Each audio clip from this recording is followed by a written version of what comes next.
Is it too hot? Is it too hot? It's perfect. Huh? It's perfect. I can see the whole right. It's too close, Hans. You can see my pimple here. It's too HD.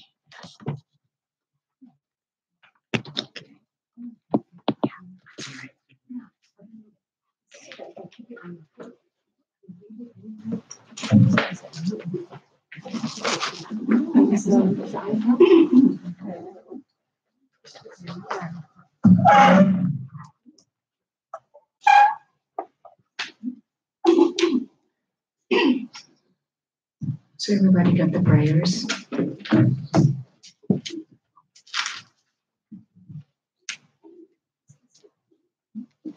Can I have one?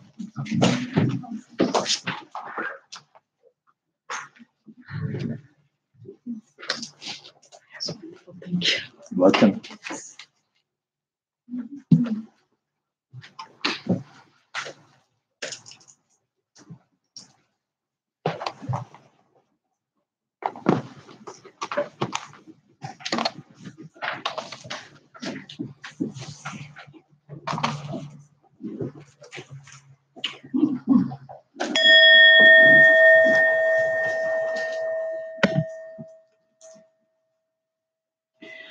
Just take a moment to settle.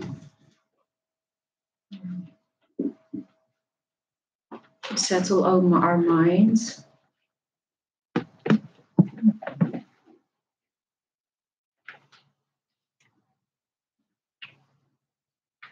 Or in that case, just quiet our mind for a few seconds.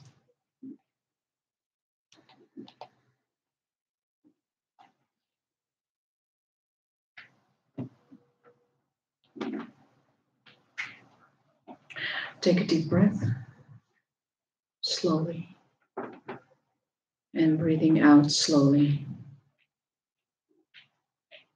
Do that couple more times.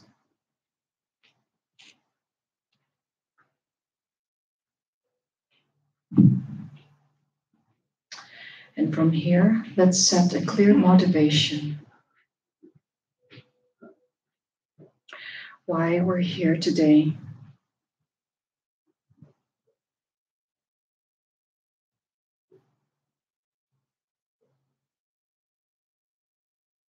And set an aspiration.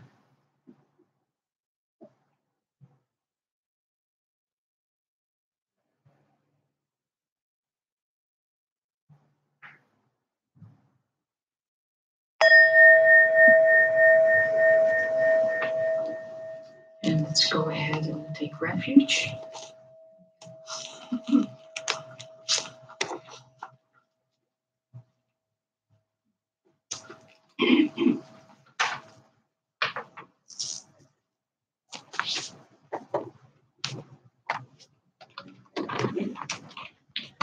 And page 1, all in English.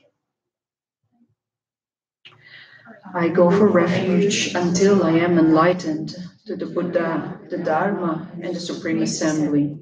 By my merits of practicing giving and other perfections, may I become a Buddha to benefit all sentient beings. I go for refuge until I am enlightened to the Buddha, the Dharma, and the Supreme Assembly. By my merits of practicing giving and other perfections, may I become a Buddha to benefit all sentient beings. I go for refuge until I am enlightened to the Buddha, the Dharma, and the Supreme Assembly. By my merits of practicing giving and other perfections, may I become a Buddha to benefit all sentient beings. May all mother sentient beings, boundless as the sky, have happiness and the causes of happiness. May they be liberated from suffering and the causes of suffering. May they never be separated from the happiness that is free from sorrow. And may they rest in equanimity, free from attachment and aversion. Reverently, I prostrate with my body, speech, and mind, and present clouds of every offering, actual and mentally transformed. I confess all my destructive actions accumulated since beginningless time, and rejoice in the virtues of all holy and ordinary beings. Please remain until psychic existence ends, and turn the wheel of Dharma for sentient beings. I dedicate all the virtues of myself and others to the great awakening. And we offer just a brief mandala offering. This ground, anointed with perfume, flowers strewn, Mount Meru, four lands, sun and moon, imagined as a Buddha land and offered to you. May all beings enjoy this pure land. The objects of attachments, aversion and ignorance, friends, enemies, and strangers, my body, wealth, and enjoyments, I offer these without any sense of loss. Please accept them with pleasure and inspire me and others to be free from the three poisonous attitudes. Idam Guru Ratna Manjalaka Nayatayami.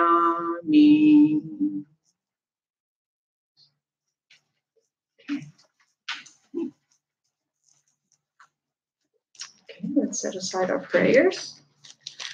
So welcome back. Doesn't feel like Wednesday. Yeah. Very good.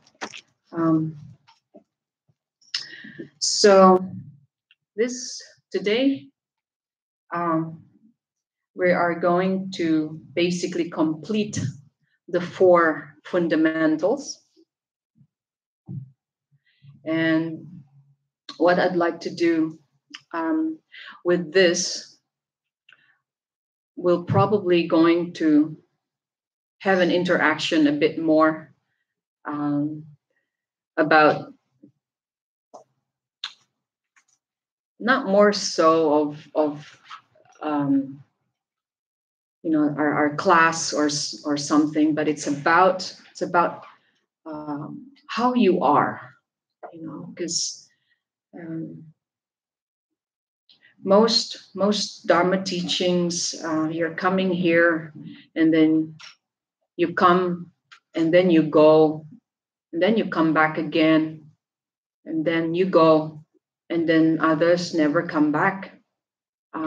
So this is somehow perhaps understanding how Dharma, the practices, the wisdom that we're learning, really how it should be incorporated, or your life is supposed to be Dharma.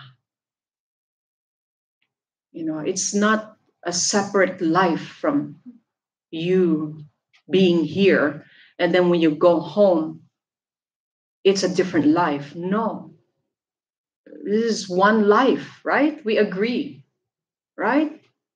That your life in the temple, it should be the same as when you get home. Yeah.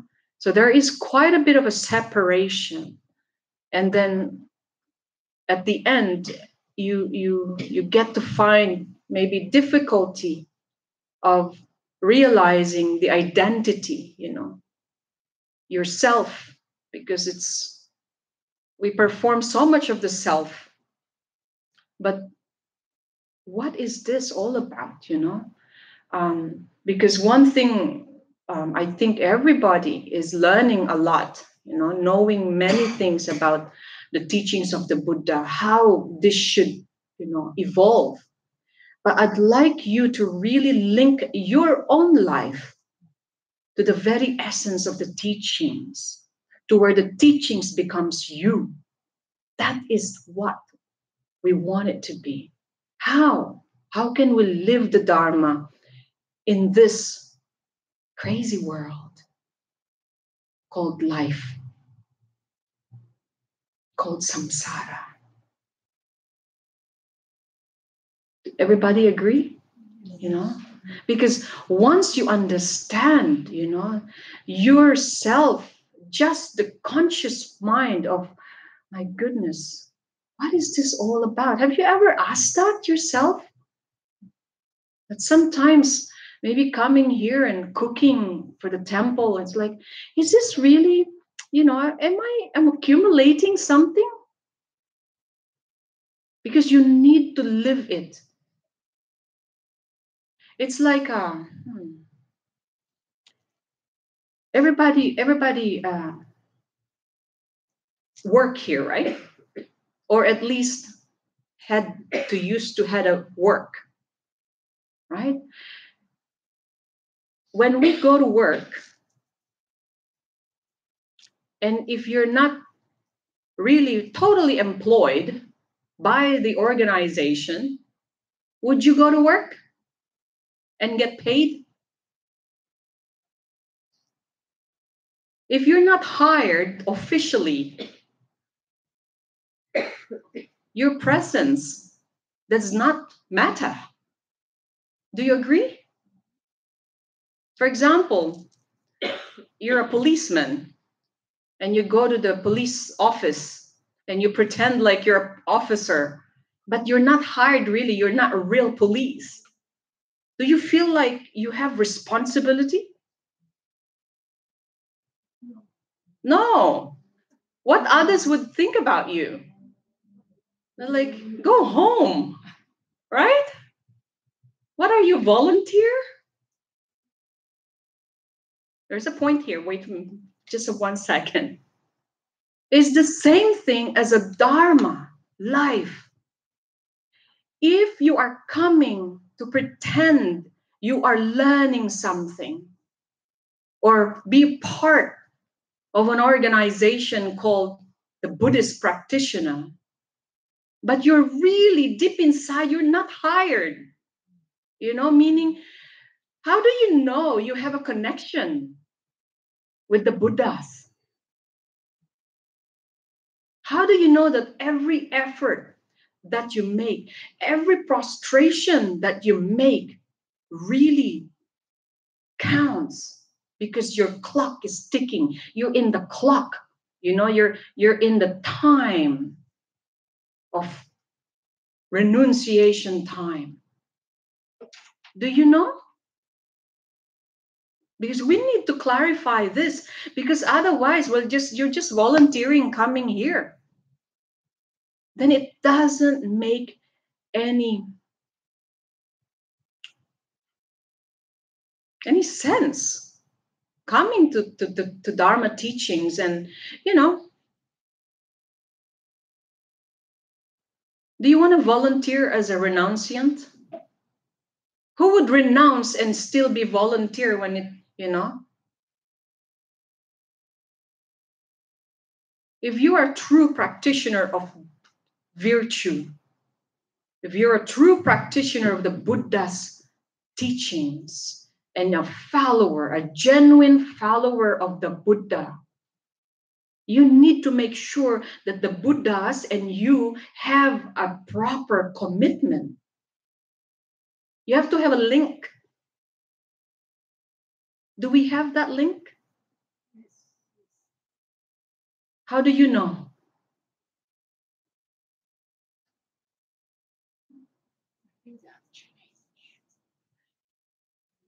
This is very, very good question. How do you know you really, you had the Buddhas? When the Buddha said, yes, you are my child. Same with others who follow. I mean, how do you know?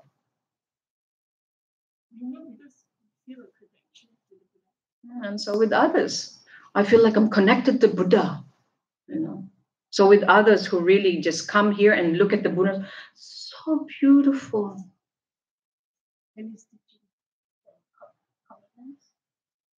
By practicing. How do you practice?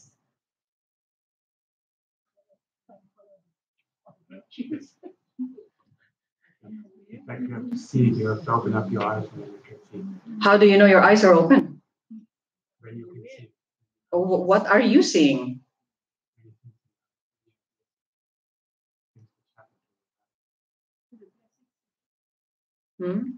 Yeah, this is to make sure that you are registered by the Buddha. When you're a club member, there is a registration. The Buddha needs to recognize you. By taking the precept. Take every action before I do what I love. Like today, in front of me, there's a big bowl of fruits. I have the opportunity to get the best fruit. I said no. No, so no, people. And that you think the Buddha actually register you by doing that? Is that no, we want to make sure that the Buddha recognize you. Go through that. You actually feel that you're already changing by seeing those the vows that you take. Oh, okay. Yes, Albert? You're raising your hand or you're just pointing to the heavens? Carry out the aim Huh? of reaching the goal of wisdom and compassion. Oh, wow. That's wonderful. How do you know? From the teaching of Buddha. Okay, yeah. Well, there is a question that how do you know the Buddha recognizes? Exactly. It is very important. It's because it's the same thing when you have a child. Does anybody had a child here? Yeah, we used to be a child when we had a mother, right? Look, if you have no connection with the mother, you will never call a mother, whether you are adopted or not. You have to have connection. And the mother recognized you, and you say, yes, you are Helen. I will call you Helen. You're my Helen. Yeah. And then you look at the mom, and Helen, you say, Mom, because when Helen's running as a little child, she's not calling everybody mom. Do you? No, definitely not. So this is my point, yeah? You need to know first that are you really whatever and whoever you are at your identity as a self, as you need to know, does Buddha recognize you? Because there's not one way. It's got to be two-way, yeah? The other one needs to, when you call the Buddha's name, the Buddha's gonna turn because he recognized you. Yeah?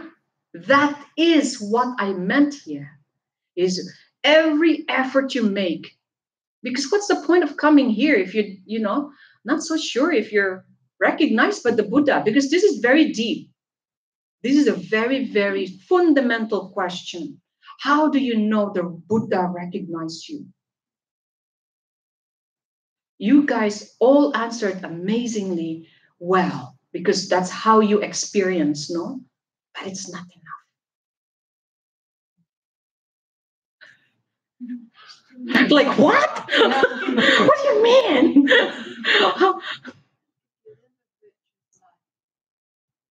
And so with others.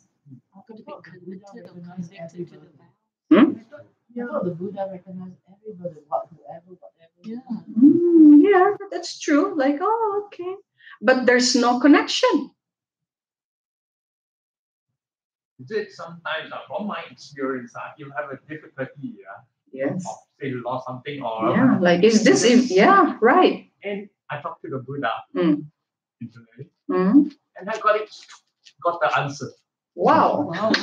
This is my latest. That's very powerful. That's right. Look, it's like a relationship. Now, everybody had a relationship like once or twice or, many times. When you know each other, like, okay, we're on, right? Right? You both should know, right? That we're, like, okay, we're now together, right? Not like just one. But then when you're sometimes said, are we on or what? Then you feel not a little bit confident, right? So you do your best to say, Why didn't you call me last time? You reassure, right? But if the other one recognizes, oh yeah, of course, then you feel a little bit secure. And so whatever you do, such as buying flowers, cooking for someone, your every effort makes a big difference. Rather than you're buying a chocolate or you're buying a flower and you say, I'm not so sure if it's even worth buying this to offer to my partner because I'm not sure. You see? This is exactly what I'd like to clarify amongst all of you, to make sure first, you may be committed, but are you sure really 100%?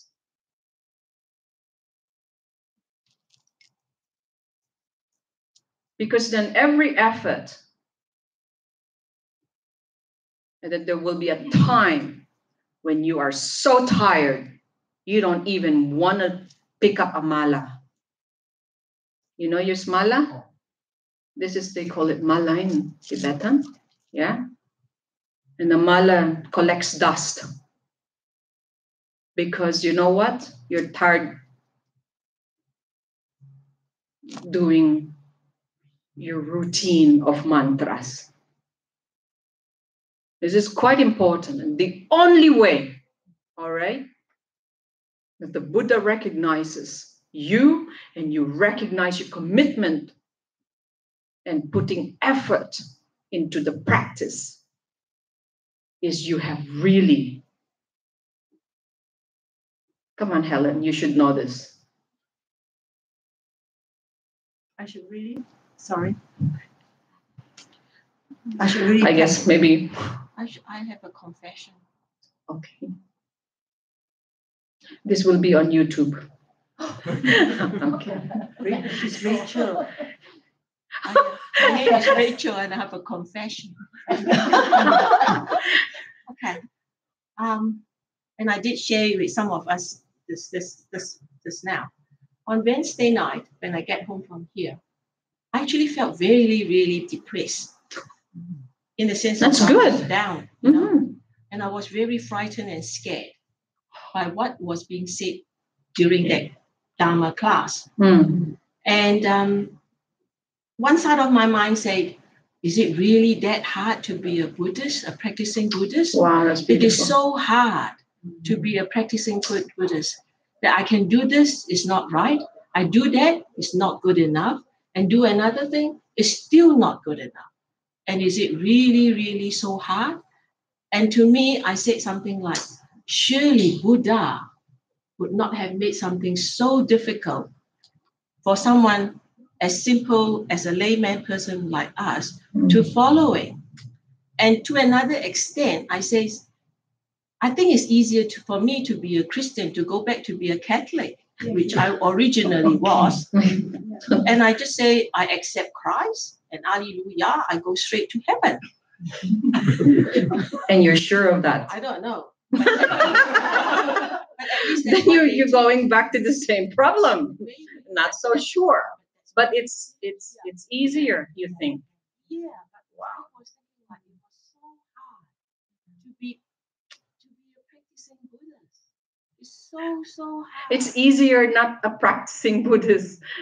It's easier not to practice. So I don't know whether what I thought was correct or not right or wrong.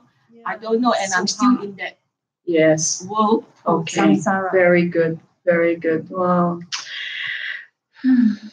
But remember, that is the reason why the practice of virtue, as it says in the texts and the scriptures and over elaborate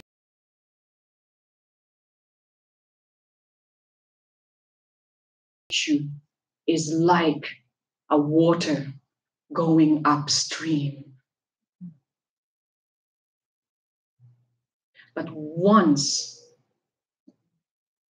like a water going up. Have you seen a water going up? Never. Gravity goes down. This is Practicing virtue, okay, is of course very difficult. But once it is achieved by enough effort, it surpasses beyond anything, any accomplishment, any goals that you may take. That's why you are definitely, once you practice virtue, untainted by pride, okay, is like basically the profundity of that is you're worthy of any veneration. You're worthy. You venerate someone who practices virtue because it's very difficult. But of course, it's difficult right at the very base. But if you only wish, when you begin to aspire, because this is exactly what you want, exactly what the little child says, when I grow up, I want to be like this. And you work so hard. You gather all your conditions and what causes that. You create all the causes and conditions to practice virtue. And it will happen. You make it a bit difficult from my point of view. And Charlie was referring to, it comes with viewpoint. It's so difficult. It is rather a commitment. It comes in different form. What I invest in this will be my return. Correct. My outcome. Yes. But it should be basically effortless. It should come easily out of it. I shouldn't have any fears to end up in hell or in other realms which I don't like. So I go ahead with a positive attitude and practice these virtues without fear. So that makes it much easier than always thinking about, some killings on my calendar and what to do with it. Right. If I go with this positive attitude, it is much lighter, much easier, and much right. More, Absolutely. I mean, being positive itself is hard. Okay. So again, that's your method that you'd like to do for you. Yeah. I mean, so the question here is, that's why there are many methods, you know. It's not only one, unfortunately, you know. However, because we come in different minds, we come in different backgrounds, okay? We come in different age to begin with, and different generation, all right? One method can work for someone, but it may not work for the rest, okay? Yogan's method works for him, right? Being positive. But other people are not positive at all. So then how can you work with that? Say that, sorry? Well, again, what is fear? Yeah, but other people don't know that. You know, you don't assume that you know fear and whatnot, okay? Everyone has different level. And this is the reason why, okay, we come and tap into this to really find the proper guidance, okay? And however, everyone has their own little, I would say, little obstacles, which is basically your mind, okay? My mind, I may be saying things here, but you may not able to see that, because this is my mind, you know. You can only reflect, and I understand it is not easy, because you know why it's not easy to practice virtue? Do you know why? Because of our habits and our conditioning that we live here. but it is not difficult to practice good things if you want to practice. So you have to change your mind and going ahead with a positive. Absolutely, absolutely. But being positive, sometimes being negative is also good. All right. In what cases is that the only time that when you're negative, you learn? Okay. You see the reflection of that. Okay. Because not everyone starts from being positive. Okay. No, it's not from suffering. Well, Suffering. yeah, but that's your view. Okay. But what I'm saying is that this is the view of many aspects. Okay. That you need through your experience. This is why you need to look, okay, deeper. And first of all, what you aspire. Okay. Because if there's no aspiration, if one kid grows up and you ask him, darling, what do you want to be when you grow up? You need to find a job at some stage. You need to study. And then the child says, I don't know. That already the beginning of the end. Because as long as you do not aspire, you cannot see. Because aspiration means something you would like to be, to actually to obtain, to accomplish.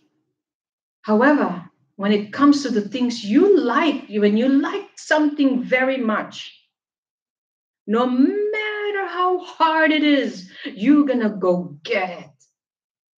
If even you cannot, for example, you want a car, you want it so much, and you know you cannot even afford it, but yet, why? You strive to go get it, regardless of your ability and capability at that time, because you even fixate to that. You don't even sleep at all. Or for others, because we want that car so much, I will have 2 jobs. I will wake up 4 o'clock in the morning and I will, sell papers. By 8 a.m., I go to my next job that ends in 2 p.m. so that I can get my other job on the 3rd job at the day at 3 p.m. I finish at 11, and I'll do it for this many, many months because I want that car. Because it puts in a situation of total suffering. And that is usually not how it goes if it well.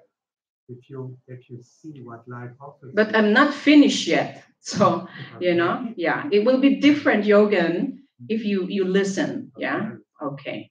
So I am trying to get, a parallelity of 2 aspects. Because when we desire something and we want something, you even starve to death because you want that. Okay. But if you want, if you wish to be awakened and gain wisdom, you need to do anything to get it. It is the same thing as Buddha. When Buddha wished for compassion, you know what he did in one point? And maybe you have read this already. For example, he wants the teaching of compassion from one master. The Buddha stood on 1 foot. So that he can get the master's attention to teach compassion. Can you do that right now? Teach me compassion. I will stand in 1 foot. Can even sit probably long, even with a great chair. After a while, you get up. I am just trying to simplify our aspiration when we aspire on things. You know, it is basically very mundane, but yet our effort, such as this life, you work so hard and at the end you leave everything. Have you ever realized that? You know, you're a great counselor, you want to help everybody, but at the end, you know, you leave all that. You're a great mathematician, you know, you have a great reputation, whoever you are, you know, you have lots of money. You see, all the efforts that we put on things sometimes, you know, and this is the reason why I want to ask you that, is that, of course, so we need to change our view into what exactly do we wish to even enlighten. Because this is very one thing. This is so seriously one thing. If you wish to be awakened and gain wisdom, what are you going to do and what are you going to use that for?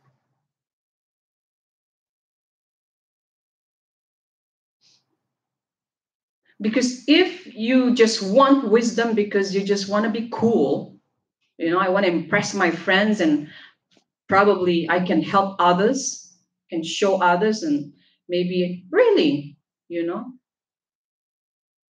then that is not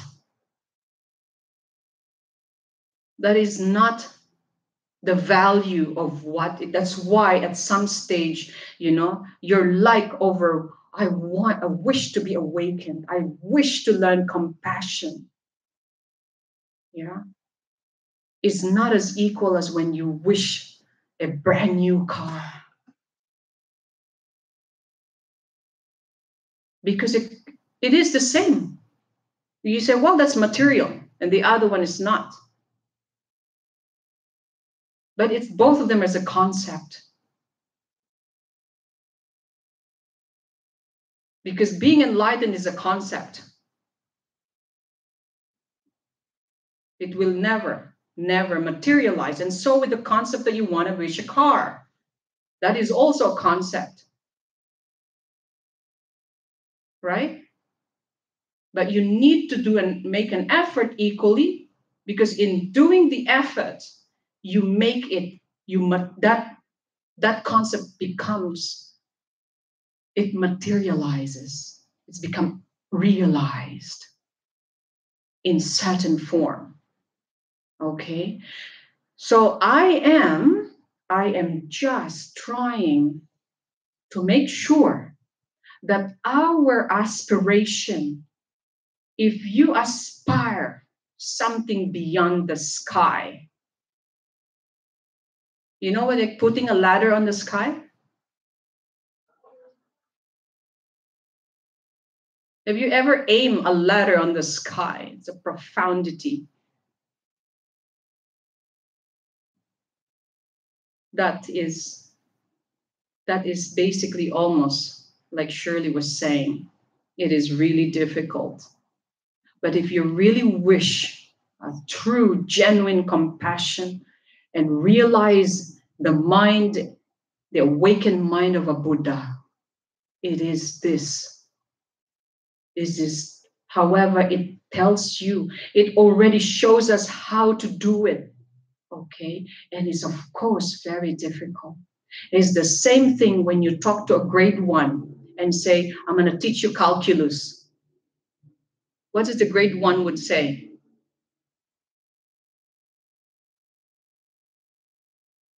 Grade 1 would say, oh, I think I need my snack. Because it's very difficult, right? You cannot see it. You cannot reflect to it because we're still at the very, very bottom. Okay, the beginning, the foundational. However, these are just methods, okay? But we need to pick a method, all right, that would lead us there. However, you ask yourself, why do you wish to attain wisdom? Because that already changes everything. If you cannot define that and what exactly you're going to use it for, right? Because it means different. Because remember, there are three practitioners who wishes the qualities of a Buddha, okay? Is on that the lower capacity, the medium capacity, and the supreme capacity. So which are you? So, but however, whichever it is, there is a requirement to do that. Now, do you know what the lower capacities are? Because we need to make sure. Because you're probably doing this and this, and then you're actually just practicing the lower capacity. Do you know the lower capacity and the medium and the greater capacity? Why are these important? Because we need to know what we're doing, because it leads us really into the correct line, the correct path, and the correct view. Okay? Because if our view is within a certain capacity, all right, then we don't even know it. Then you are there grilling and you cannot attain wisdom. It's because of that. You're on a long train. You're in a different line. You know, when you wanted to go to Papakura and you thought you took a Onehanga train, you will never get to Papakura because you are in a wrong train. Which, by the way, we have 3 trains here, right? This is exactly what practice is.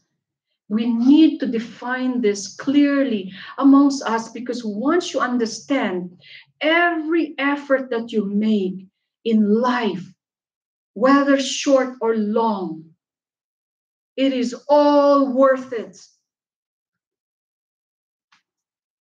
Do you agree? Or not? We're just listening to, because you know what? You can just go to the library, you Google, Buddha's teaching, and then just read anytime, when you have the time. But if you don't have any more time, because we don't know when we're going to die, if your mind has not completely tamed and it's not really very, very subtle, yeah, and you're so full of attachment, you're so full of not so sure, you're not confident of, then I tell you, we're going to have to take this a little bit serious. Right? So then if you, and I like the point that say, you know what, this is so hard.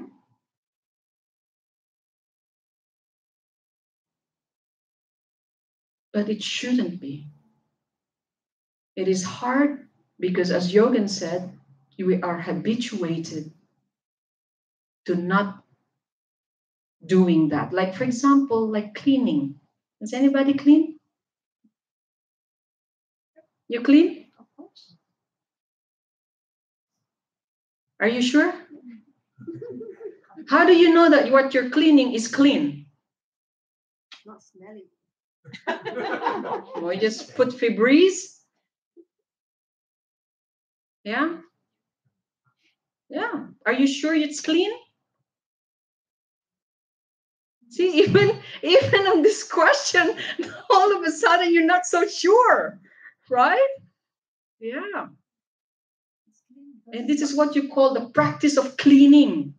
But yet you are not so sure whether it's clean. So you're going to have to clean again and again and buy more products, these are methods of cleaning, right? Or maybe at some point you just ask someone to clean for you and pay. But you're not satisfied because it's not clean again. right? So my point being here is that in every effort we make, we want to make sure that what we're doing is really the one that makes it to awakening. But is that your goal? Because if that's not your goal, then that will be different. It's like taking another train, okay? Of such the lower capacity, the medium, and the greater capacity. The greatest one is the Mahayana path, which is the Bodhisattva way. Is that what you wish for? Huh? Yes. Because this is very important. Because if it's not to become a Bodhisattva, this is what the Mahayana is. The Mahayana tradition is the Bodhisattva way. To benefit not only this realm, which is the human realm, but the rest of the 5 realms, which you need to know what they are. How can you help if you don't even know? Okay, who am I helping next?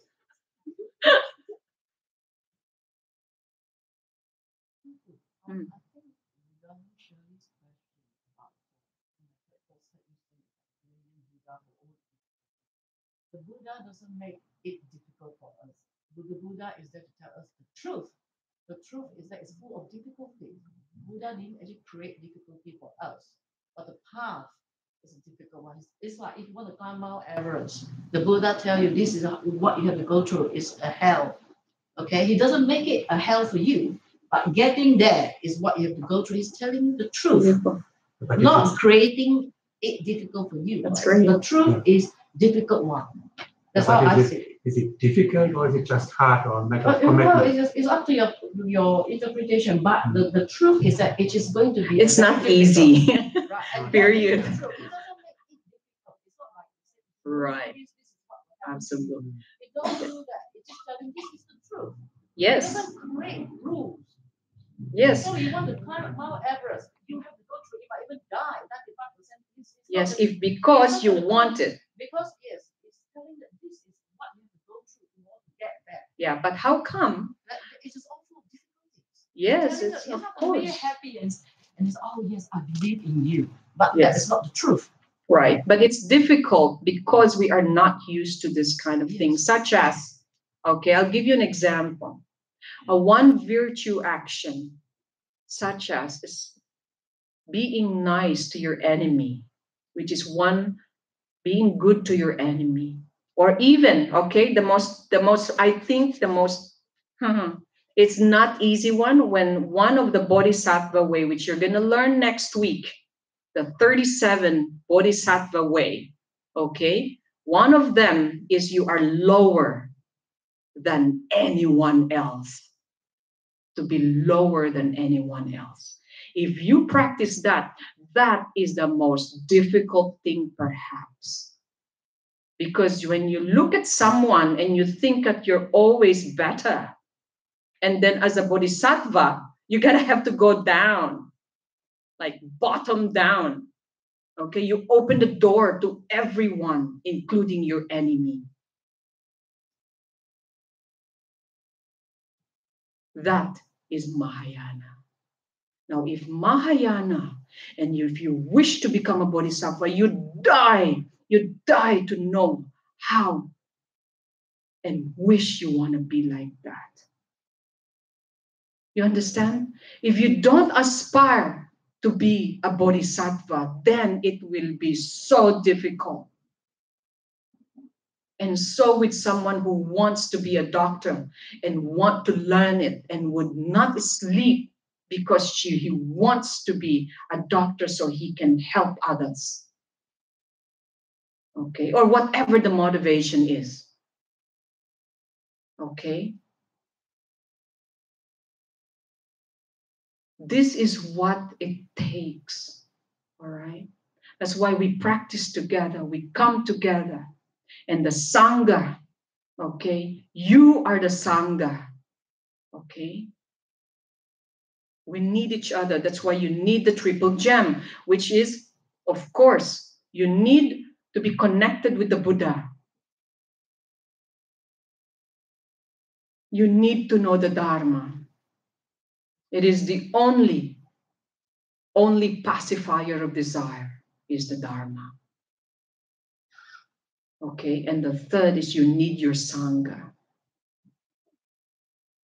And now back to my question, which was not really clearly answered. How do you know that the Buddha recognizes you? Yeah. It's only one thing. It's on the tip of your pen. If you have really understood the meaning of refuge. Because then the Buddha gave you a name. So that the Buddha will call you Rakita.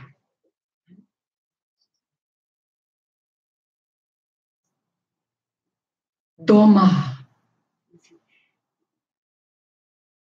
Such as Changlin.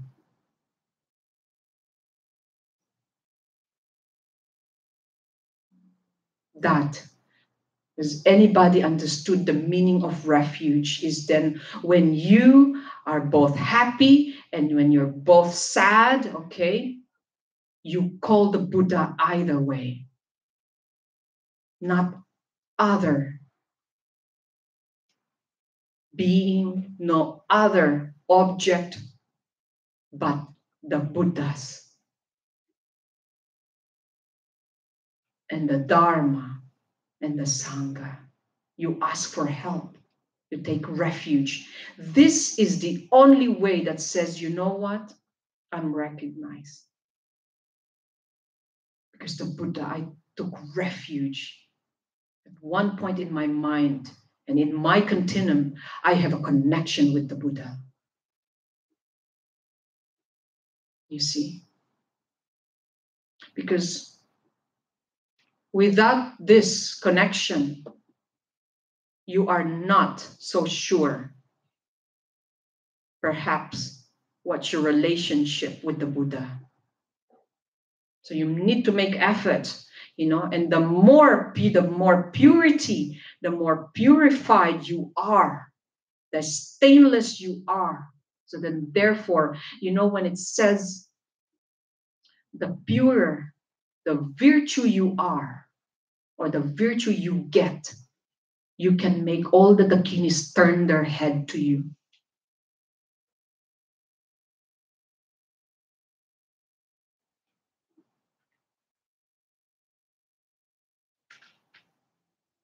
Okay? You are always protected, as it says on your refuge, by humans and non-humans, against humans and non-humans. That is the promise and the connection of the Buddha to us, is that for as long as you take refuge in the Buddha, the Dharma, and the Sangha, yeah, then you are protected from both human and non-humans. That is his guarantee. But you also now have to guarantee your commitment. But okay, let's just say you took the refuge, right? But yet you still don't understand how you're going to do this thing. But the question is, do you really wish to be awakened? Do you want to wish to become enlightened like the Buddha, meaning the completely enlightened Buddha? You cannot be enlightened halfway. That's not enlightenment.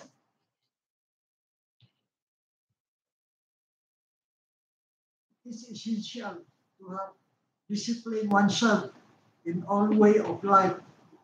Much more, need to have courage and patience Well, you have to have courage and patience too, so you can Overcome gain. all Yes, difficulty. it is. Well, So it's from what I get, that means the meaning of awakening and the meaning of enlightened are two different things. it's the same. It's just I just added more blah blah, meaning it's awakened is being enlightened. So can I ask? Be asking silly questions. Mm-hmm. And awaken to what? Exactly. And that's my next question. Awakening to what? But the first is, in order for you to follow the teachings of the Buddha, you need to know first what's your aspiration. What do you want for? You know? What do you want from the Buddha? Because we need to clarify this. I want to, so that Buddha will protect me from, from the storm. Buddha will give me more prosperity and money. Is that what we want? Because we need to make sure. Because yeah, I know, but really, because look, this is getting more difficult because a lot of people, they serve the sangha, meaning the monks and the nuns. They are so good, we give them offerings, we polish their whatever car, or give them candles or something, and but what do you want? Why you offer to the Buddhas? Why do you want to do that? What's your purpose in doing that? Because I've seen many, when there's a Rinpoche, everybody act like, wow, it's like almost the end of the world. Because I am very strict with this, because I'd like to make sure it's not a spiritual materialism. Okay? We need to make sure that every effort we make really goes to our merit bank, not being destroyed by certain desire and hope. Okay? Besides, a Rinpoche, by the way, okay, he cannot transfer his wisdom to you, meaning, okay, come, I'll give you all my wisdom, The Buddha cannot transfer his merit to you. You understand? You know how we want to be close to Rinpoche because all the blessings will all come to my continuum. Like I'll suck all the blessings from this Rinpoche and I'll be so rich. Now we want to make sure we're clear with this. The Buddha said, one is entitled to become enlightened. Everyone has that. I cannot transfer my wisdom to you. I can show you how to gain the accomplishment. Okay? Gain the accomplishment of Manjushri. Gain the accomplishment of Samantabhadra as equal as that from a bodhisattva standpoint. They cannot transfer their, to us. We need, all what we need to have from them is their inspiration that I want to be like him, and whatever they have done, I will do it. That's what it is. That is the path. Okay? So then, because there's many aspects of our practice that may end up like a spiritual materialism. We look like a Buddhist. So what do? We put all these malas on our hand, walking like this, like, oh wow, he's a Buddhist, he must be, tame his mind. And by the time you know it, they didn't give you lunch, and then you start screaming because you didn't have lunch.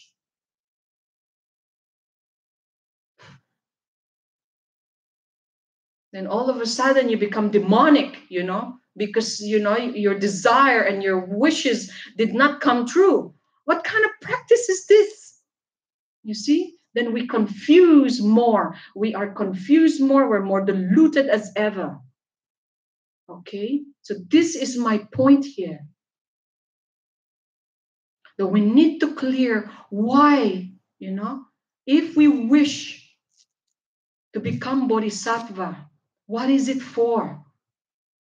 Why? Why do you wish to learn the teachings of the Buddha?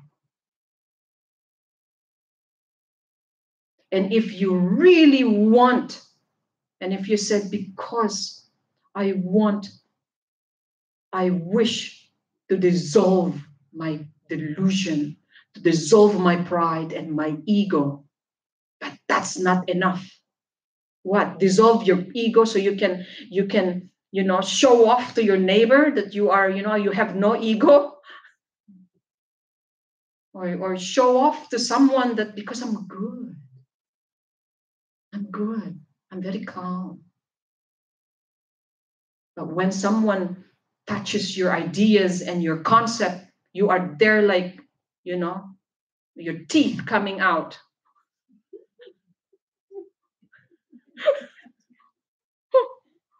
And your breath, like almost like, and you see a smoke on the mirror, because you're so angry. Yeah? I want to be calm. Calm for what? Because I just want to be nice. I want to be kind, but only for 1 month. On the next month, okay, forget about that. I can't do this. This is too much. I gave you already 200. How much more do you need? You see, all of this, it becomes a spiritual materialism. We convert this to the end, it is still materialistic. Because it values something, our time, our commitment. Oh, this is too much. And then if it's too much, you call it a little bit way like, well, I'm not a nun, I'm not a monk. I should just be relaxing because I'm not like them. So then there is you and them. I and them. There's total separation. And again, another form of spiritual materialism is because you now formatted a certain, another division, of what? Another concept, another identity. And that is spiritual materialism. So this is very need to make sure. I am not saying whatever you practice, go ahead. Okay, but how I wish is you wish to learn compassion and the wisdom so that you can become a stainless bodhisattva, so you can help others. And not only helping others in this lifetime, you are going to do this for many, many, many. As Lama Zopa Rinpoche says, numberless time. If this is what you wish, if your heart starts to throb and gets a little bit like excited and you almost want to cry, then this is a good sign. Then as a bodhisattva, samsara is not easy.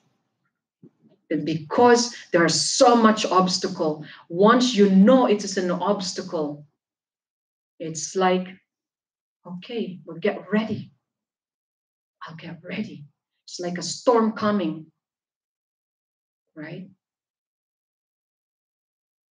You're fearless because you secure yourself, you brace yourself, and you're smart enough, okay, to know what you need to do. There are tactics, there are ways and methods. It's not only one different way. It's like you're like a chameleon, you change, for the benefit of what? At the end, to become a real bodhisattva. Now, this is a heavy duty, aspiration. It's like aspiring, like aiming your stairs to the sky. That is the way of the bodhisattva. But if you are aiming only for this life,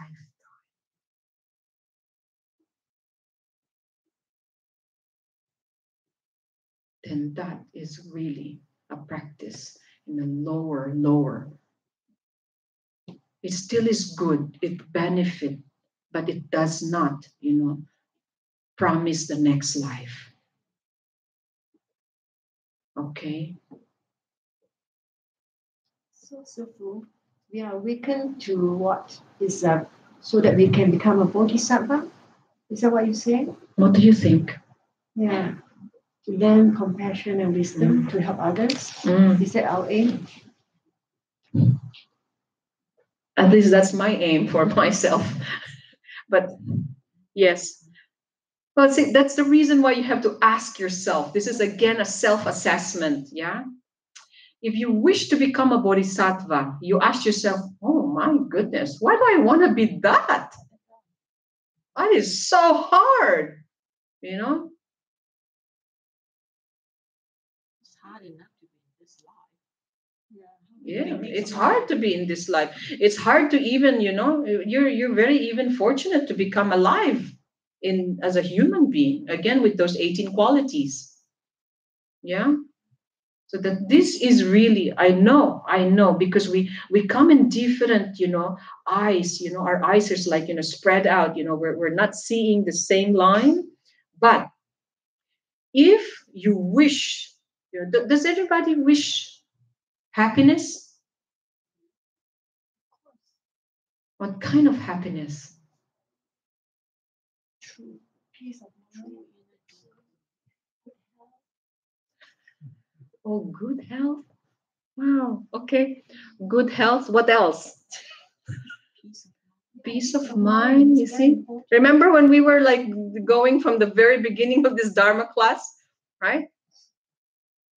Yeah. Why do you want to meditate? You say, I want a good health. I want to be beautiful.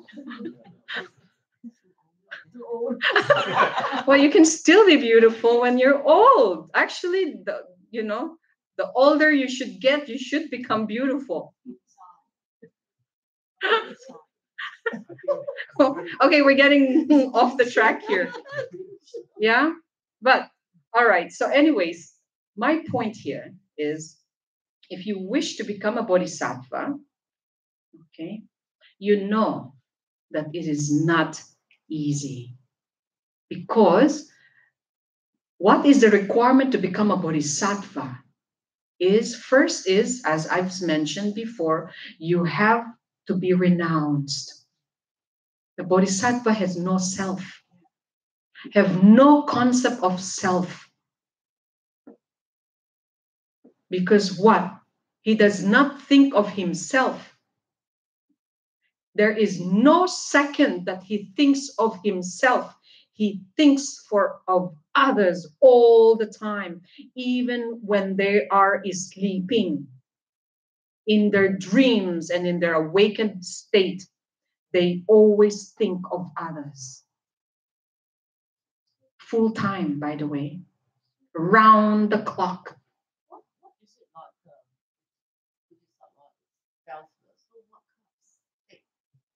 Selfless means they have no self because, what is that?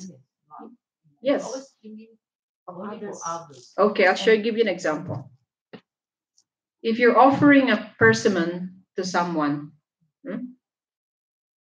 and when you offer it, and you think, the first thing in your mind is saying, oh, may this person recognize me because I gave her persimmon, but may she also enjoy it. What was the motivation of that? Self. Is self. That is not selfless. Okay? Now, there's another person, a bodhisattva, gives a persimmon to someone. And he said, may this persimmon, may you enjoy it. I did it so good. It's so yummy. I'd like you to have it. There's no self. There's no interest. The interest, why he's giving, that's because he wants the other to enjoy, and really, genuinely, he think of that other. Well, it will give you long lasting and forever happiness. But anything that is in, if you put interest on anything, that is not a bodhisattva. Yes, but if your interest, okay, then that is selfless. That's why they call it selflessness. Yes, but it's selfless. Okay, I have to repeat that. No intention of what I get up. Yes, exact. That is selfless because you did not put yourself first. When everything, all your actions, when you put your interest first, that is so full of self. That is self-full. That is full self. Totally self. All self. Like, there's this persimmon with a little bit of dent here, but mine's beautiful. Okay. Or maybe I'll give you the biggest one. I have the smallest. I have the freshest one.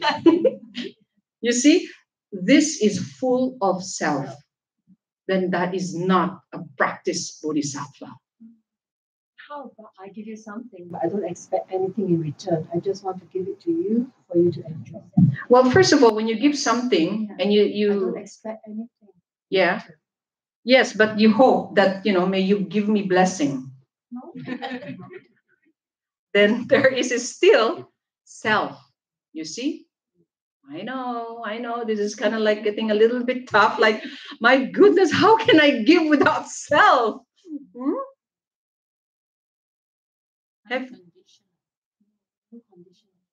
Anything, well, the condition is no self. Okay.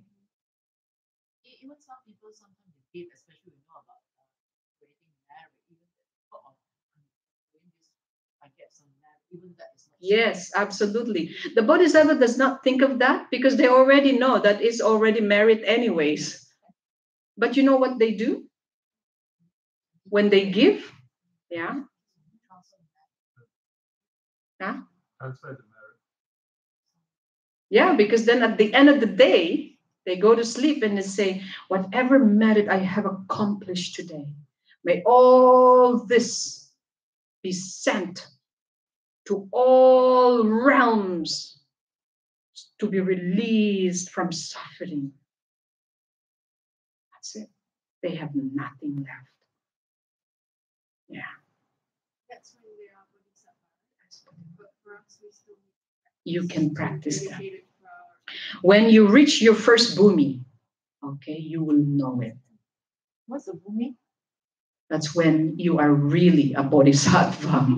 First bhumi, you basically reach the like a very profound joy.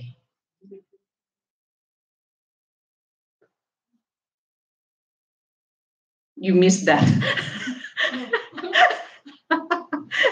What did you miss? I said when you reach the first bhumi, yeah, of a bodhisattva, is they already have profound joy. The blissfulness is attained. Yeah. No matter, you cannot make them sad because they have the ability to transform. Okay. They can transform chaos into happiness. Yeah, that's, yeah. So That, we can be bodhisattva one day. well, that's if depends if you wish it, Helen, because it cannot just like you're there sitting in the lounge and you say, okay, well, anytime I can turn into bodhisattva. No, okay, you're gonna have to work. You're gonna have to study. You're gonna have to know their qualities so you can really begin to do and perform like them. You know, like when you become a waiter, why do you need training? Because imagine you serving and taking orders in a wrong way. How can you then make your customers happy? The restaurant will close down immediately because the waiters are non-practicing waiters. That is a bodhisattva practice. This is exactly what we're doing, is to know their qualities, how to attain that. Yeah, like that, okay? But first is, do we want to be a bodhisattva? And beside that, if you just want to be bodhisattva so that you look like so amazing, you'll be recognized by your community. Okay, then that is definitely, you will not become a bodhisattva at all. For the titleship, yeah, the entitlement of a bodhisattva. Okay, so we need to make clear first, right? Yeah. So then therefore we are, you know, like, wow, I really want that quality. And then you said, what am I going to do that quality for? If you wish to become gold, you need to know the value of gold first. Do you agree? Yeah. Why do you want to be a bodhisattva?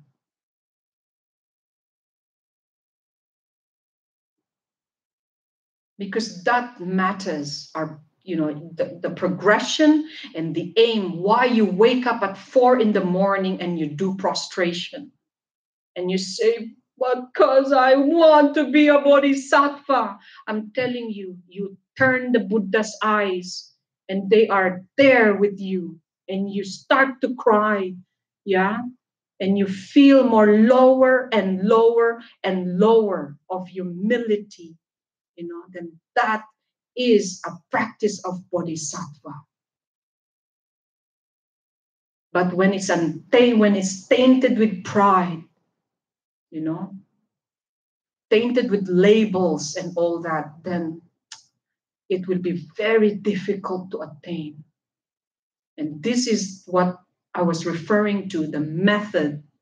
It is so easy when you really want it.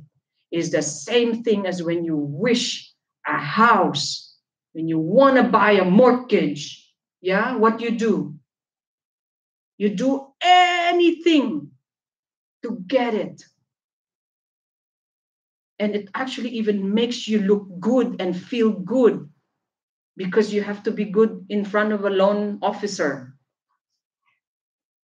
Even though it's so hard for you, you know, to be nice and smile. This is very difficult. But yet, because you aim for that, you will do anything to get a 3-job, 4-job, you know, and make up. And this is, I wish and hope you aim like this, like a bodhisattva. It's actually more than that. So waking up in the morning, even your eyes is half, as long as your mind, you start to chant and say, may you please help my body get up. You know, because I wish to become a bodhisattva. And this is what Samantabhadra and Manjushri once have done. It's like that. You know? And then there will be a point that because you wish this so much, it becomes so easy. Your eyes are all open. Your body's ready to prostrate. Your body is enough. You think of others all the time. That is grueling every day, yeah, then, as it promised, you not knowing it, you are already one. And you don't even need to tell anyone because it can be seen. When someone said, wow, that person is so kind. Like, how can you hurt that person? You know, when someone is so kind and loving,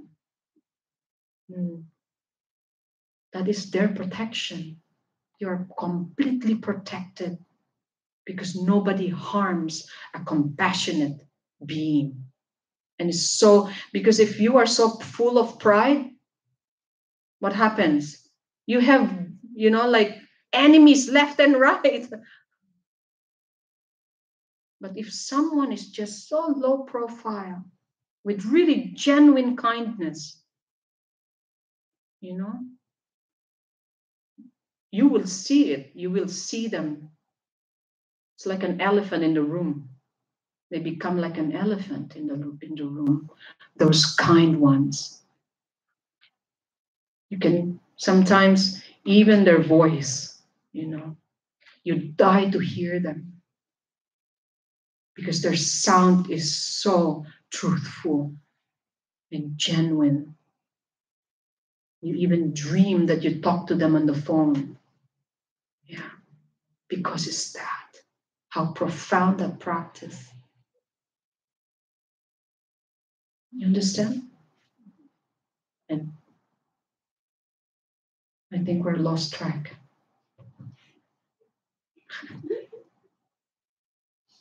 Okay. Anyways, what I'd like to finish quickly is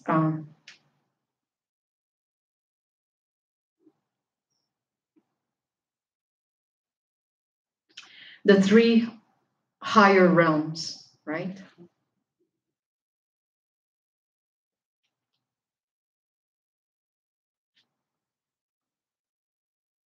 The 3 higher realms.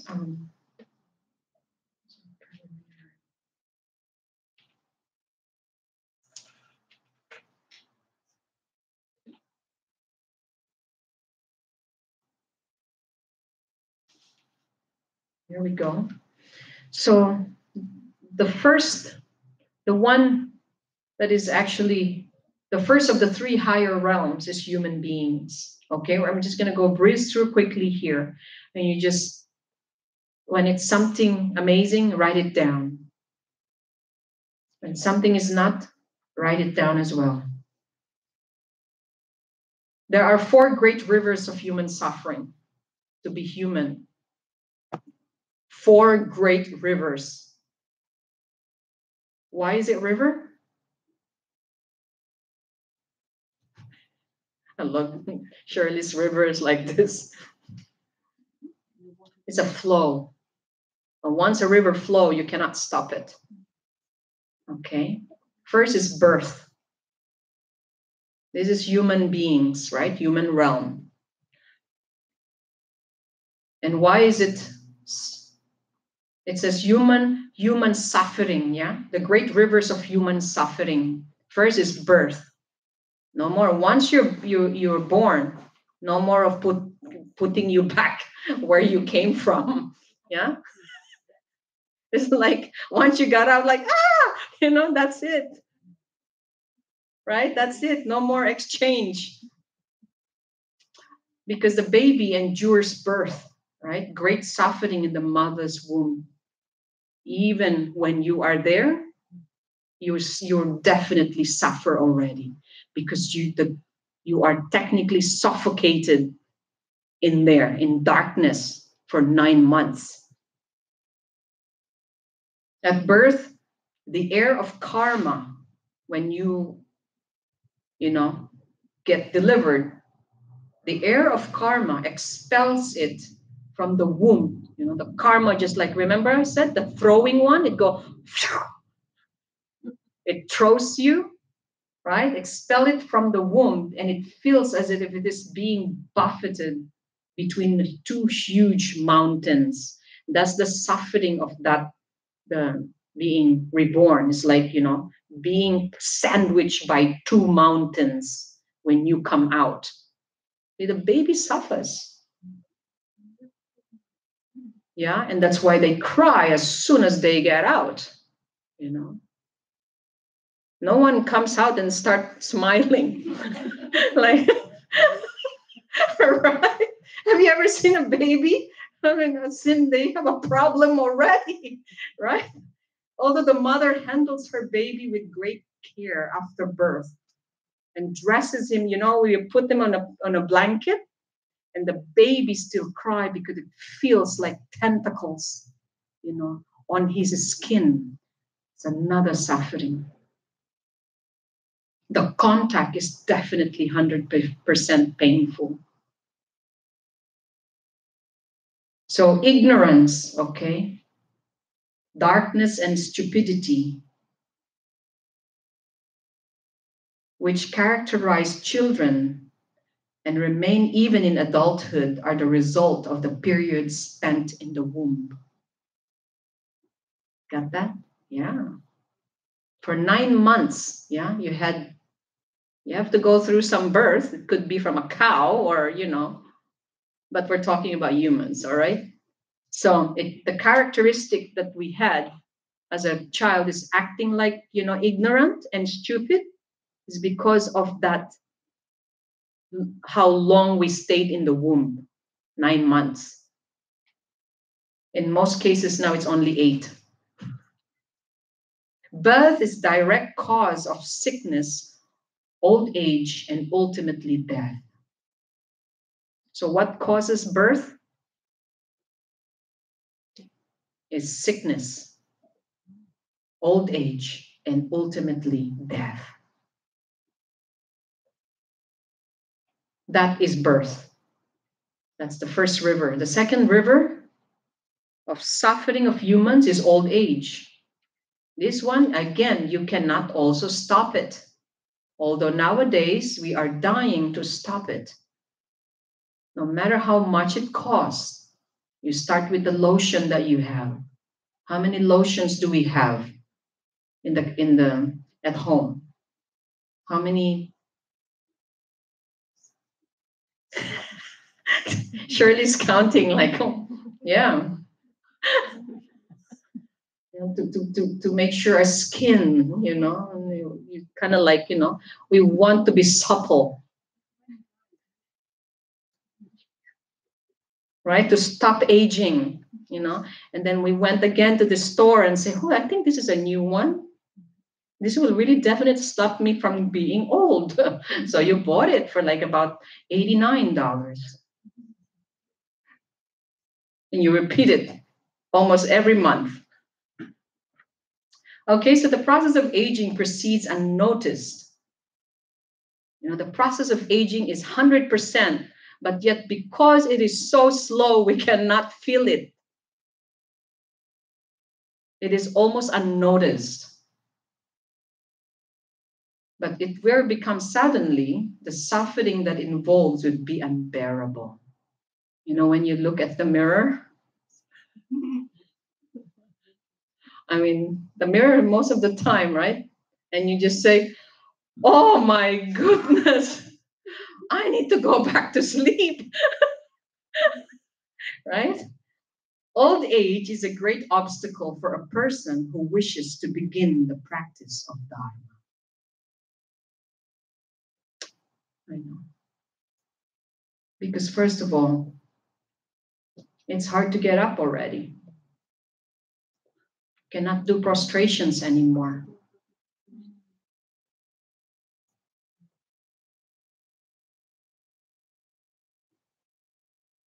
Yeah. So the third river is sickness.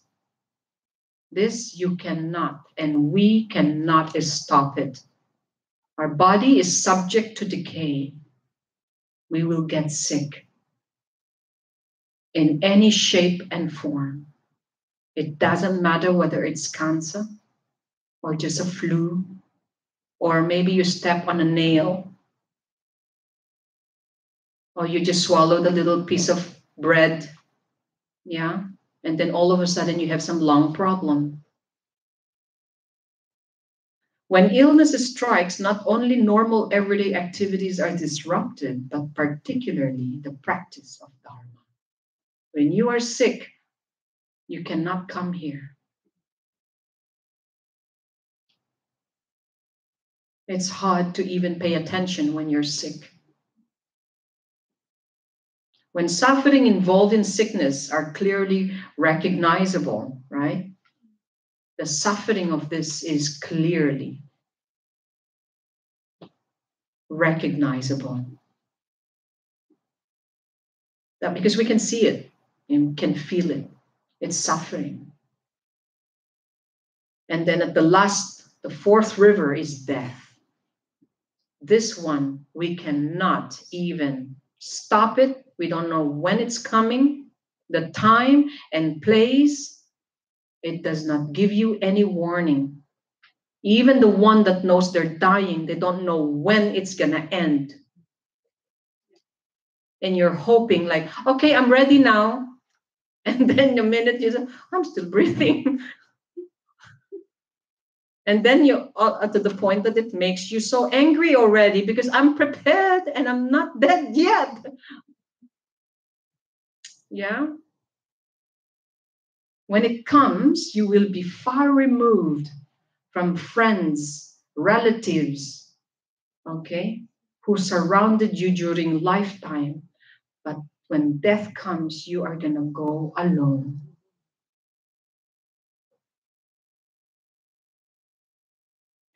No one can share your experience when you die.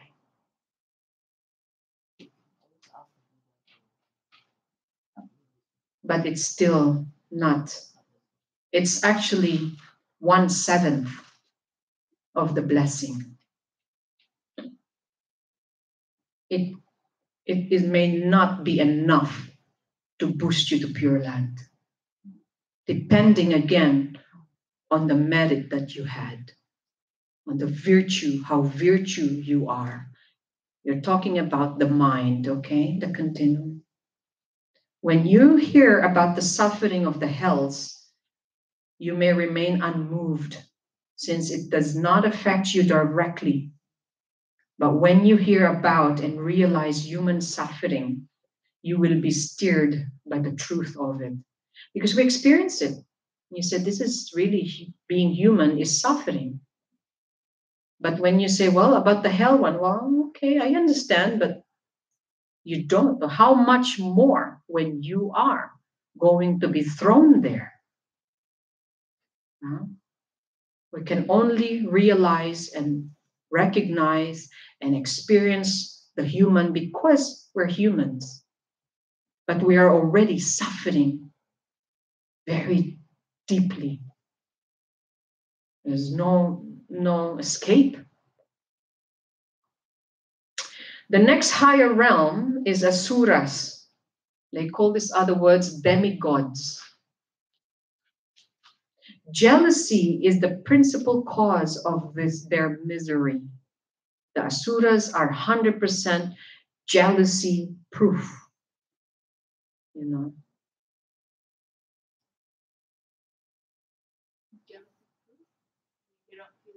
No, I'm sorry. The full that is the other way around. I should say they are definitely 100%. That's all they practice is jealousy.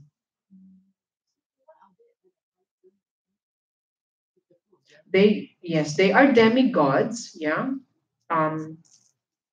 and because of certain merits, they got thrown there, but they are so full of desire, okay, and what they desire is things that they do not have, such as they only desire, by the way, they're only the only realm, okay, that they're jealous of are the gods. So they always have fight with the gods, you know, because they really the gods are like devas. This is the celestial, the highest realm, right? But the Asuras are the second to that. They did not get, because they did not born as devas. They're not enough to born as devas. So when you are born as a demigod or Asura, that's all you're doing in your entire realm is being jealous of the gods. Okay? Because you did not attain it. Yes, of course. Yes. Yes. They have higher merits than him. Yes. Yes. But at the end, even though they will still exhaust this at the end of time, okay? They exhaust their merits. But the funny part with these demigods, no? They are so busy being jealous. That's all their activity is being jealous. And of course, when you are being jealous all the time, what happens? Well, exactly. They can never create any more merit because they always burn it, right? Of being jealous. And at the same time, yeah, it's hard to accumulate because they can never have time for Dharma. So mostly when they go reborn, they have to go somewhere else in a lower realm because they have not accumulated merit. Because even though they already know that their fate is really just all jealousy and they can never win, okay, they still continue to fight. I mean, just the sadness of that, no? You look at them and you just say, well, they actually it is just like they said in the scriptures the gods actually like gets all the fruits of the tree because they're higher, right? And the demigods are like on the bottom and they cannot, they own the tree, but the fruits go up, right? And they cannot get the fruits because the gods are taking and then they said, this is our tree that should be for us. But then the God says, well, the fruits are up here. You are there. So, so they're always like that. So they don't get the fruit of what they have. And that's usually very common for jealousy. Worship gods. It depends what gods. Yeah, well, some of these are like with form and formless. Okay, their world are different from ours. Okay, because remember there are millions of worlds. Okay, yeah, it's not only in Wilkinson Road. Okay, so the next one is devas, which are the gods. Okay. Now the abandonment of, now listen to this. This is very, very clear. Okay. The devas, which are the gods, okay, the celestial gods, most beautiful, like there's no ugly here. Okay. Their body is so perfect. Their beauty is just unthinkable. Yeah. The abandonment of the 10 unskilled actions, meaning when they accumulated their merits through what? Virtuous action. Abundance of it. They practice virtuous action. Yeah. But they did not renounce. Okay.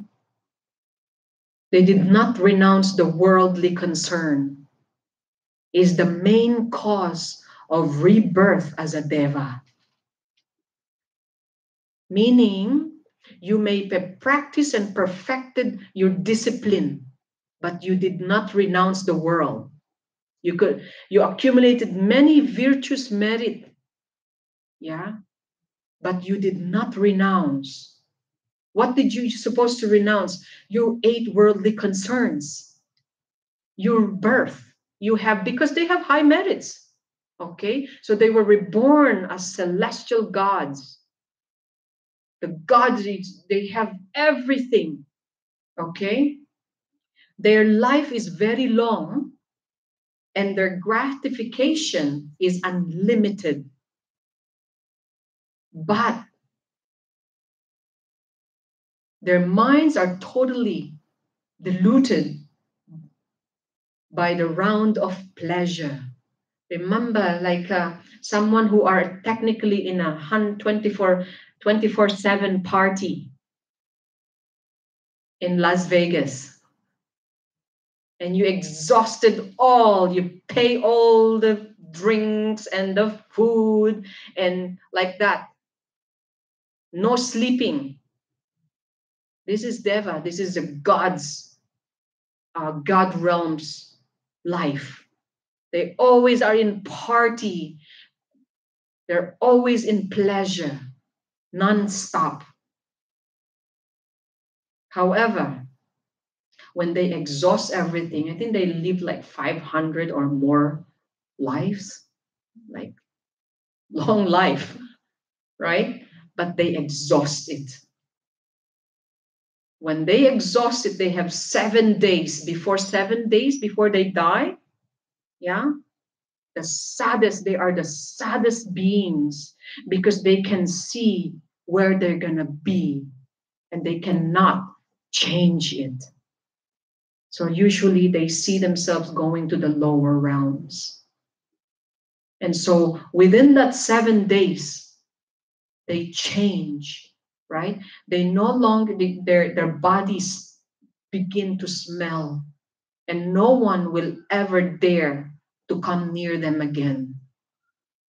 They rot, okay? Like, like a fruit, you've seen an orange that is rotten and then all of a sudden it has the smell. It's just like that. And the beauty is a start to go and fade. That they only have 7 days. And then the problem that they have deeply, profoundly is they see where they're gonna go next, which is among the 3 lower realms. So imagine that. That's very painful. At this time, because unskilled seeds of past karma appear, most devas are born in lower states. When they reborn, mostly, okay? Because they never had time for Dharma. Because remember, 24 hours, pleasure. So the best realm is human realm. It is the only place where we can attain enlightenment in one lifetime if you make the effort.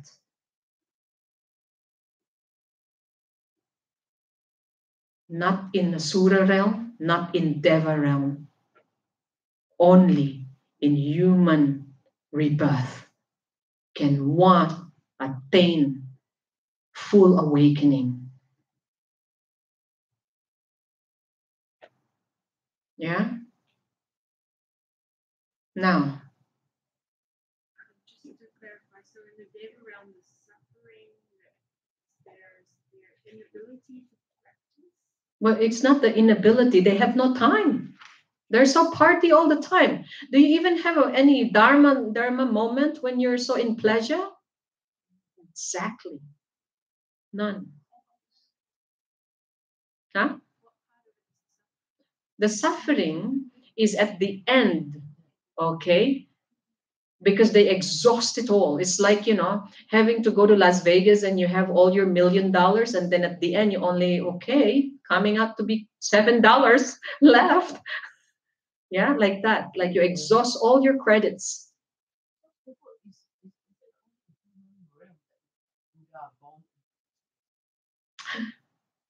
Sometimes the Buddhas actually even visits all the realms. You know that, right? They do. It's not. But because they don't pay attention.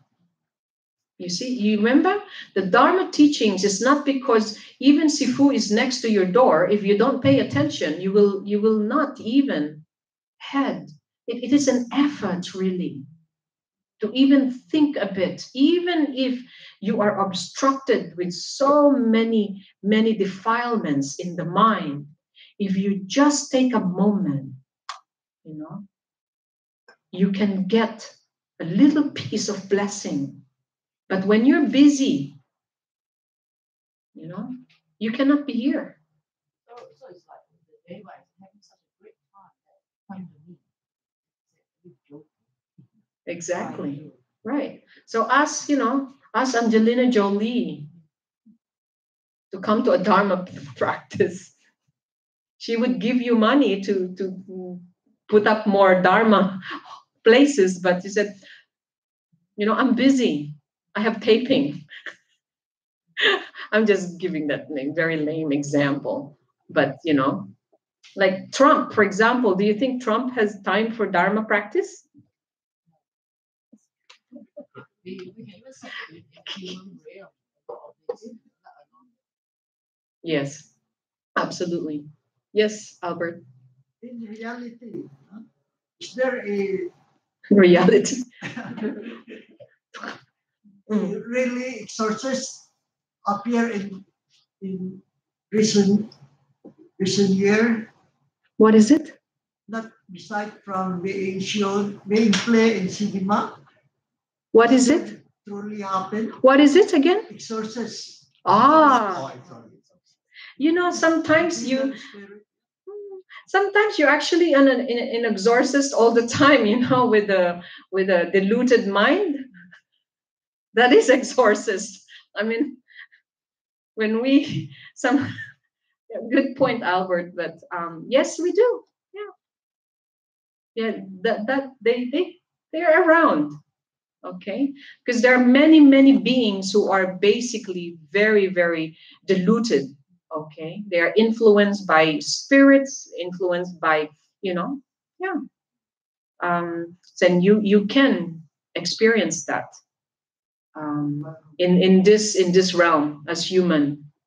Okay, yeah. So, but exorcism is basically just the word, yeah, and it's defined mainly from certain practice, like I think different sects actually have that. But you know, for us too is you know, when ghosts or other beings actually visits you, you know, and then this exists, they do, you know, it's and when you say real, it's a little bit more profound because reality is subject to your mind, you know. So even dreaming is reality at some stage. Yeah. Do you believe in that?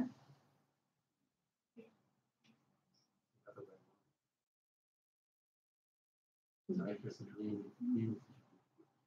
Yes, there's actually when you become a practitioner of something like really profound is when you go to bed and you say, I am now going to bed.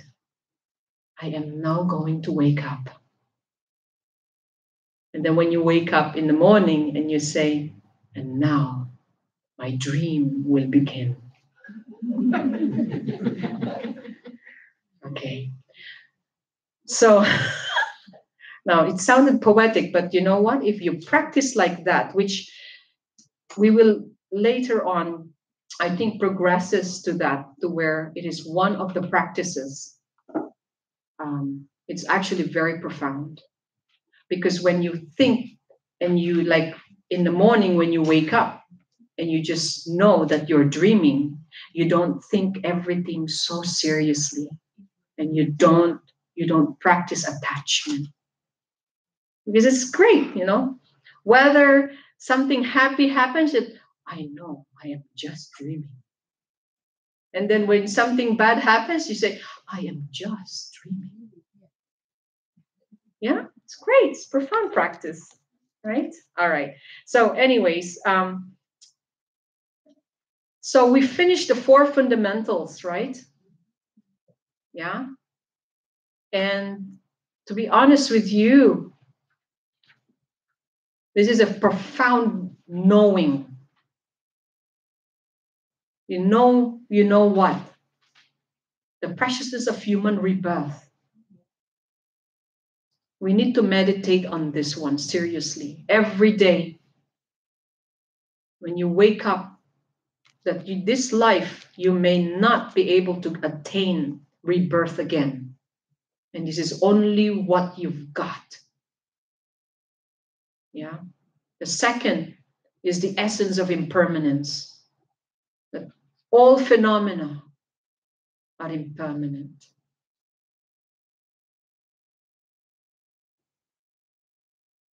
So then you don't get attached to anything. I mean, that is in general, okay? Of course, we get attached to some few things, but attachment to where you want it, you desire it, and if it's taken away from you and it leaves you, you're going to break down. That is not what we want. We have it, we appreciate it, you know, when it go, it's okay. Yeah. And we don't go chasing and having it again. The third one is the law of cause and causality. That every action we make is the beginning of a seed. Okay, is the inception of the karmic seed, whether it's good or negative. And they will never be escaped. They're inescapable. They are always stored and waiting for it to ripen at the right time and condition. And the last one is the nature of samsara. Okay, if you know all these 6 realms, you are so right at the very end of this class, then you would say, wow, I better straighten up. I need to think about this. Because when we die, do we have enough merit to be thrown in a higher realm, which is, again, as a human, if we may, if not, enlightenment? So I ask yourself, do you have enough merit? Do we have enough virtue seed? Enough not to end in a demigods, or even enough to be human again, to continue to practice the Dharma? Do you?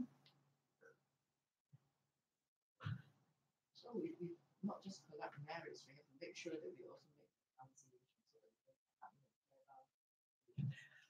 This is great. So now I like the way that you think like that, because this is supposed to be how we should process this.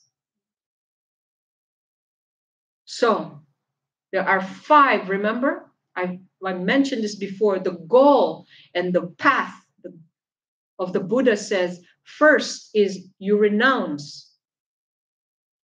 Renunciation is very important. Renunciation means you just renounce being, look, I surrender, okay, against the 8 worldly concerns. Against, okay? Because I'm now ready to follow and stay in the path. And then the next step is purification. We need to purify. You cannot purify and then renounce. Because if you haven't renounced, you're going to be like forever purifying. You renounce first. It is like you're saying, I regret everything I have done. I surrender. This is where I'm going to follow now. All my deeds, all my actions will be totally changed because I am seeing, I wish to be towards this direction, renunciation. And then we purify. And then what's the next one? Accumulating merit. We need to accumulate more merit. And during this practice of accumulation, this is the development of bodhicitta, the development of altruism, the real, genuine, the act of selflessness. Okay? And then the next step is meditation. There will be no interruption of mindfulness of being virtue and alertness, okay? Mindfulness and alertness towards what? Of your actions of virtue and non-virtue. This is a total meditation. And then the last one, okay, is attaining wisdom. It automatically, you don't even have to worry about the wisdom. Once you gain all this, it's so easy. They flow. And the wisdom, realizing the nature of reality, okay, will come very easily, very easy. Because without compassion, we cannot attain wisdom. Okay? And you cannot attain compassion is because we are so full of self. Yeah? And if we are so full of self, you are definitely not purified.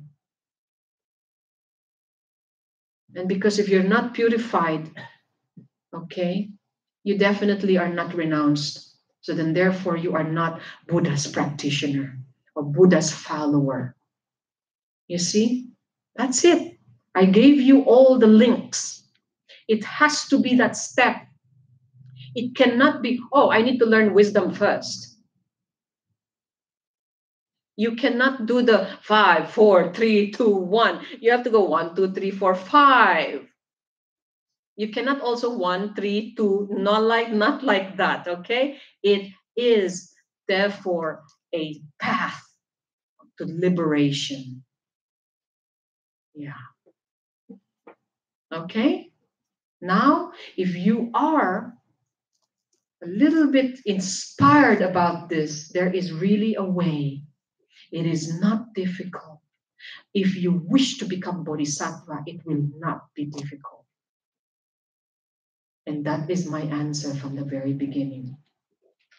Yes, it's difficult if your aspiration is geared towards a different direction. Yeah, that's it. If you wish to become bodhisattva, it's the same thing. Yeah, that you desire the most difficult to attain. Why did man actually go to the moon? Why were they able to go to the moon? It's because first is they want it, right? They wish for it. Yeah. Okay, let's dedicate.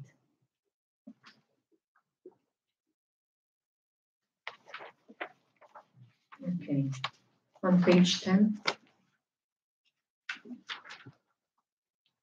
And let's all recite together. Okay. Through the merits of these virtuous actions, may I quickly attain the state of a Guru Buddha and lead all living beings without exception into that enlightened state. May the precious body-mind not yet born arise and grow. May that born have no decline, but increase forevermore. May anyone who merely sees, hears, remembers, touches, or talks to me be freed from the very instant, from all sufferings, and abide in happiness forever. May sentient beings who have all been my mother and father be completely happy, and may the lower realms be forever empty. May all the prayers of bodhisattvas in whatever places they live be immediately fulfilled, with my heart going out with great compassion In whatever directions the most precious teachings have not yet spread or once spread have declined, may I expose this treasure of happiness and aid. And now let's dedicate for Sifu's long life and health on number 9, page 9. Just a short version.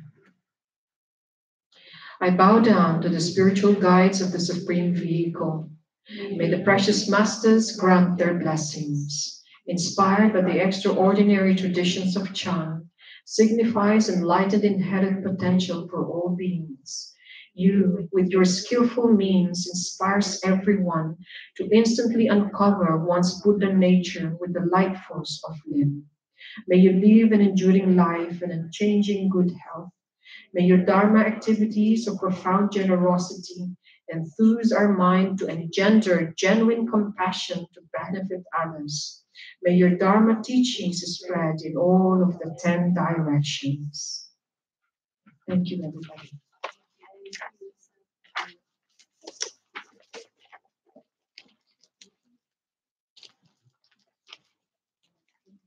Thank you.